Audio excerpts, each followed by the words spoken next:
रहीम अल्लाहुम्मा सल्ली अला सय्यिदिना मुहम्मद। अस्सलामु अलैकुम। नाइलास होम कॉर्नर में खुश आमदीद। कैसे हैं जी आप सब? उम्मीद करती हूँ आप सब ठीक होंगे। मैं भी शुक्र अल्लाह का ठीक हूँ जी। तो आज मैं कर रही थी जी क्लीनिंग अपने ये पर्दों की, जो मैंने बीड्स वाले पर्दे लगाए हुए हैं। तो इनको आज मैं साफ़ कर रही थी क्योंकि इन पर बहुत ज़्यादा डस्ट आ जाती है। तो रोज़ तो इनकी सफाई नहीं होती है, लेकिन ये है कि 15 दिन बाद मैं इनको साफ़ कर देती हूँ। तो ये बाज़ार वाले कर्टन्स के बीच में ना मैंने ख़ुद शीशे के शीशे के जो कर्टन्स हैं ना, ये बना के लगाए हुए हैं। शीशे की जो लड़ियाँ ये मैंने खुद बना के लगाई हैं, तो इससे इसकी लुक ना बड़ी खूबसूरत आ जाती है। तो आप जितना ज़्यादातर आप घर में चीज़ें रखेंगे, उस घर को आप सजाएंगे, तो उसकी सफाई भी उतनी ज़्यादा ज़रूरी है और उतना ही ज़्यादा आपको उसको साफ़ करना पड़ता है। अब चीज़ें अगर इसको आप ना साफ़ करें तो फिर इसकी चमक मांद पड़ जाती है ना, तो अच्छा नहीं लगता लगा हुआ। तो इसलिए फिर मैं 15 दिन बाद इनको अच्छी तरह जो है ना इस तरह साफ़ कर देती हूँ और महीने बाद तक इनको उतार के ना मैं धो देती हूँ। तो फिर जितनी भी सारी डस्ट होती है ना, इसकी सारी ख़त्म हो जाती है और इसकी शाइन फिर जो है ना निकल आती है और ये फिर बड़े अच्छे लगते हैं ना लगे हुए। तो अब घर सजाने के लिए आप चीज़ें रखते हैं तो फिर उसकी सफाई भी बहुत ज़्यादा ज़रूरी होती है और आपको करनी भी चाहिए। आप नहीं करेंगे तो फिर वो आपका घर वैसा नीट एंड क्लीन नज़र नहीं आएगा जैसा कि होना चाहिए। तो ये देखिए, ये मेरे सेंसर एरिया के पौधे, मतलब जो स्नेक प्लांट्स के पौधे थे, ये मैंने अंदर रखे हुए थे। तो अंदर ये ना अब गर्मी से शायद ख़राब हो गई हैं, इसकी टिप्स सारों की ना जल गई थी। तो आज मैंने इनको भी निकाल के बाहर रख दिया था कि शायद ये सही हो जाए ज़रा। तो ऊपर से फिर मैंने जो है ना इनकी ये सफाई भी कर दी थी ताकि पत्तों पे जितनी भी मिट्टी है वो भी साफ़ हो जाए। और इसकी जो टिप्स हैं जितनी भी ये जली हुई थी, ख़राब हुई थी ना, तो इनको भी मैंने काट दिया था। तो इस दफ़ा जो गर्मी इतनी ज़्यादा पड़ी है ना, तो इसने प्लांट्स को बहुत ख़राब कर दिया। और जो मेरे अंदर प्लांट्स रखे हुए थे तो वो तो तकरीबन सारे ही इस दफ़ा जो है ना ख़राब हो गए हैं, कुछ जल गए हैं।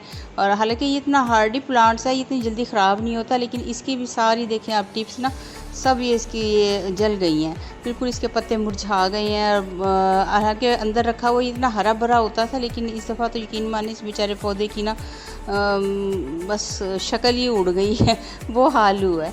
तो ये जितनी भी सारी ऊपर से इसकी जली हुई टिप्स थी ना, मैंने इन सारों को काट दिया था ताकि थोड़ा सा ज़रा बेहतर हो। अब ये रखा हुआ तो अंदर अच्छा लगता है और इतनी ज़्यादा फिर इनकी केयर भी करनी पड़ती है, आपको पानी कम देना पड़ता है, सफाई करनी पड़ती है। तो अगर ना आप इसके पत्तों को साफ़ करेंगे तो ये भी बहुत मैसी लगता है, जो बहुत ही बुरा लगता है रखा हुआ। तो इसको तो रोज़ाना ही साफ़ करना पड़ता है ना। तो इसके पत्तों को मैं कपड़े से या इस तरह इसके डस्टर्स के साथ जो है ना, इसको मैं अच्छी तरह इनको साफ़ कर देती हूँ। तो लेकिन इस दफ़ा इस बेचारे मेरे पौधे की लुक बिल्कुल ही ख़राब हो गई है। तो ये देखें जी, बस गर्मी ने इस दफ़ा पौधे बेचारों का हशर नशर करके रख दिया है। तो इन्हें उठा के फिर मैंने बाहर रख दिया था कि चलो अच्छा ज़रा थोड़े से बेहतर हो जाएं। और ये देखिए जी, ये अब मैंने सफाई कर ली थी और उसके बाद माशाल्लाह देखिए जी, मेरे पर्दे शर्दे सारे कितने चमक रहे हैं, दमक रहे हैं। और आपके घर में अगर बेलें शेलें लगी हुई हैं तो इस मौसम में अपने घर के अंदर ना आप लाजमी इस तरह ये फूल और ये पत्ते, अब फूल नहीं है तो आप पत्तों की टहनियाँ भी तोड़ के लगाएं ना, तो आपको बड़ा अच्छा घर लगता है और बड़ी मतलब आपको ना खुशी फील होती है। तो मैं इस तरह ये टहनियाँ तोड़ के और ये पोट में लगा देती हूँ पानी डाल के, तो ये 2-4 दिन इस तरह बड़ी फ्रेश रहती हैं और बड़ा मतलब फ्रेश लुक देता है आपको ना, आप अंदर बैठे। तो ये मैंने मिनी मशरूम्स बनाए थे, ये भी मैंने देखें गमलों में लगाए हुए हैं और बड़े प्यारे ये बने थे, तो बड़े अच्छे लग रहे हैं गमलों में लगे हुए। तो यहाँ पे देखिए मेरे पौधे रखे थे जो मैंने उठा के मैंने बाहर रख दिए हैं। तो अब यहाँ पे मैंने जगह क्लियर कर दी है, तो आगे थोड़ी सी जो है ना ये वाले नहीं बाहर रखे, ये सही रहे थे, लेकिन वो दूसरे थे तो वो सड़ गए थे ना। तो ये मैंने बॉटल्स बनाई हैं बटन के साथ, इनको भी मैंने इधर 3 का सेट बना के रखा हुआ है।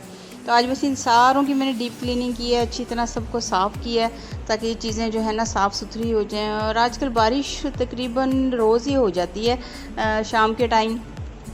तो देखिए आज भी बारिश हो रही थी और बड़ी अच्छी बारिश हुई है। और मौसम, लेकिन बारिश होने के बाद यकीन मानिए इतना हब्स हो जाता है ना, बजाय मौसम ठंडा होने के ना और ज़्यादा हब्स हो जाता है और ज़्यादा गर्मी हो जाती है। मुझे तो कोई ऐसा ही लग रहा है, अजीब सी कोई बस गर्मी पड़ी है इस दफ़ा। बारिश के बाद भी जो है ना मौसम अच्छा नहीं हो रहा और अगले दिन धूप निकलती है तो बहुत उससे ज़्यादा गर्मी फ़ील होती है कि आज जो उससे ज़्यादा गर्मी, कल से ज़्यादा गर्मी है आज।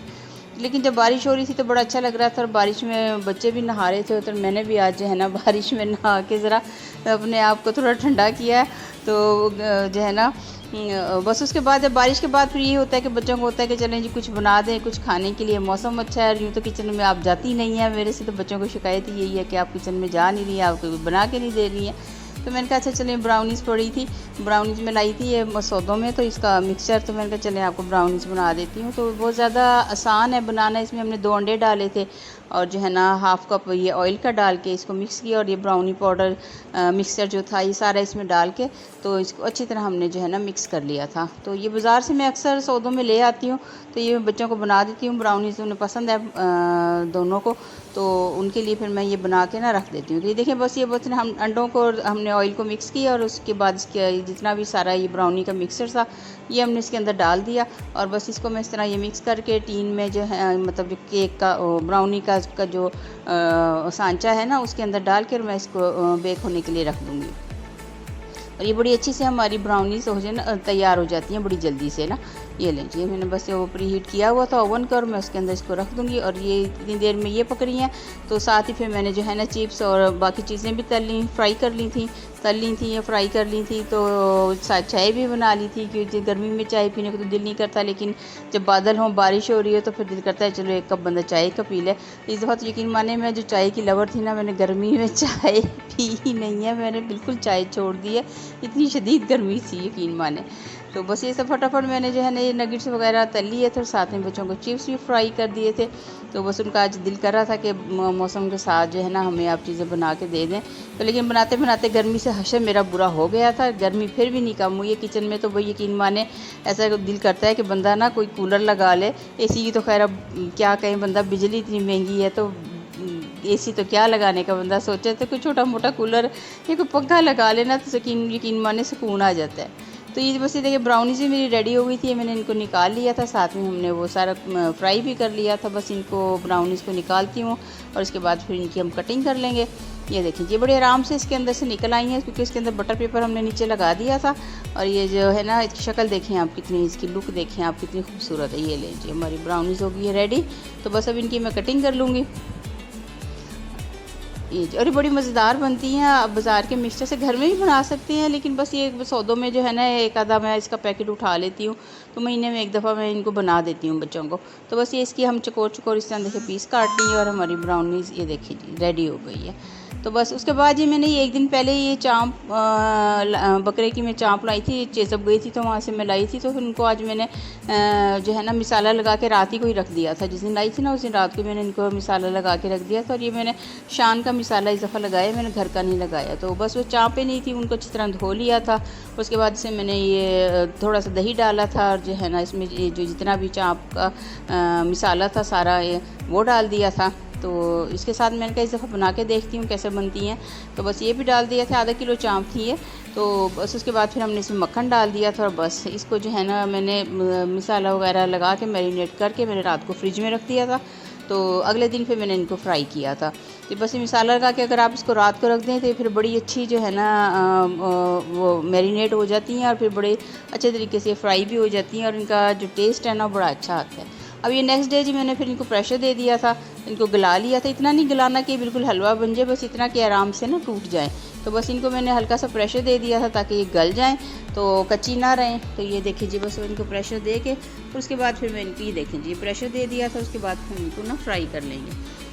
या फ्राई करने के लिए मैंने जो है ना ये ब्रेड क्रम्स ली हैं, बस इसके अंदर इसको डिप करेंगे और जो है ना कोट करेंगे, और उसके बाद फिर हम इनको फ्राई कर लेंगे। तो ये देखें जी, तो हमारी इतनी मज़ेदार सी जो है ना चाँप फ्राई रेडी हो जाती हैं। तो ये देखें जी, तो ये बच्चों को बड़ी पसंद है, तो मैं तकरीबन जो है ना अक्सर इनको बना देती हूँ। तो जब भी चेज़अप जाती हूँ ना तो फिर वहाँ से ना ये मैं ले आती हूँ चाँप वगैरह ना, तो ये वहाँ से मैं ले लेती हूँ। फिर उसके बाद फिर इसको इसी तरह मैरिनेट करके आप फ्रीज़ भी कर सकते हैं। तो इस तरह आप सारा कुछ इसको पका लें, उसके बाद जो है ना ये ब्रेड क्रम्स लगा के बस आप इसको फ्रीज़ कर लें। उसके बाद जब आपका दिल चाहे आप निकालें, फ्राई करें और उनको खा लें। तो ये बड़ी अच्छी मज़ेदार हमारी देखिए जी चाँपें तैयार हो गई हैं। जब इसे इस तरह ब्राउन कलर की हो जाएँ तो फिर आप इनको निकाल लें।